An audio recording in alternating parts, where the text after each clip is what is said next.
ఎందుకంటే మీరు చాలా పెద్ద వక్త, ఎక్కువసేపు మాట్లాడదు దయచేసి. ధన్యవాదాలు సభకి, పెద్దల బుద్ధప్రసాద్ గారికి, లక్ష్మీనారాయణ గారికి, ఈ సభని నిర్వహించిన నేతి ఉమామహేశ్వర గారికి, నగేష్ గారికి, లక్ష్మి గారికి, మాల్యాద్రి గారికి, అందరికీ పేరు పేరున ధన్యవాదాలు.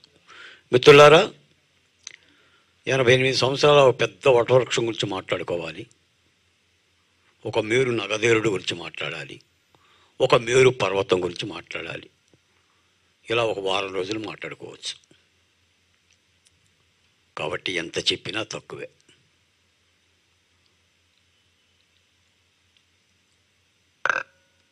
నేను ఒక 2 మాటలే చెప్తాను.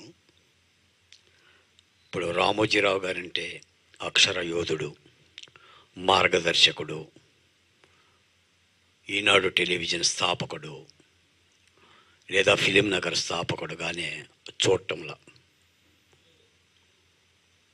ఎందెందు వెతికినా అందందే కనిపించు చక్రి సర్వోతగతుండు. రామోజీరావు ఒక ఉద్యమకారుడు, రామోజీరావు గారు ఒక విప్లవకారుడు కూడా. 80 సంవత్సరాల వయసులో సిఐడి పోలీసుల మంచం దగ్గరికి పంపించిన ముఖ్యమంత్రిని అసెంబ్లీ కనుచూపు మేరల్లో కూడా లేకుండా చేసిన ఒక యోధుడు. ఆ కసి రామోజీరావుకి కష్టమన్నా, నువ్వు ఓడిపోతావన్నా తట్టుకోలేడు.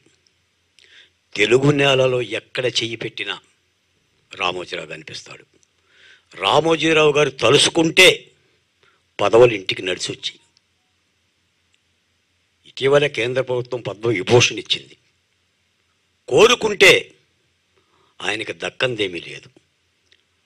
ప్రత్యక్షంగా చూడాల్సింది దాదాపు ఈనాడు ఈటీవీ ద్వారా 50,000 మందికి ఉపాధినిచ్చి, ఇలాంటి ఋషికొండ లాంటి 500 కోట్ల రూపాయల బిల్డింగ్ కట్టుకోకుండా ఇలాంటి తెల్ల చొక్కా తెల్ల ప్యాంటుతోనే సాదాసీదా జీవితం గడిపిన యోగి,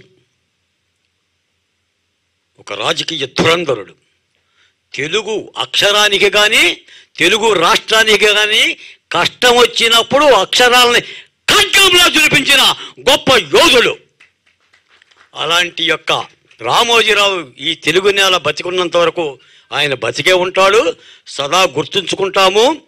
ఆయన చూస్తే, ఈ ఫోటో చూస్తే కొంతమంది ముఖ్యమంత్రులు తడవుతుంది, మనందరికీ పండగ అవుతుంది. అలాంటి యొక్క యోధులు సదా తెలుగు నేల పొరల్లో అక్షరాల్లో 25 ఏళ్ల పాత్రికేయంతో చెప్తున్నా, నేనే కలవెత్తితే ఈ దేశపు జెండాకున్నంత గర్వం నాకుందన్న శేషేంద్ర చర్మ అక్షరాల నుంచి చెప్తున్నా. సదా జీవిస్తాడు రామోజీరావు గారు. తెలుగు నేలకు ఆయన చేసిన త్యాగానికి, అపురూపమైన ధైర్యానికి అందరూ ప్రణమిల్లాల్సిన అవసరం ఉందని ఈ సందర్భంగా తెలియజేస్తూ నాకు ఇచ్చిన అవకాశానికి ధన్యవాదాలు తెలియజేస్తున్నాను. చాలా థ్యాంక్ యూ అన్నగారు. మీ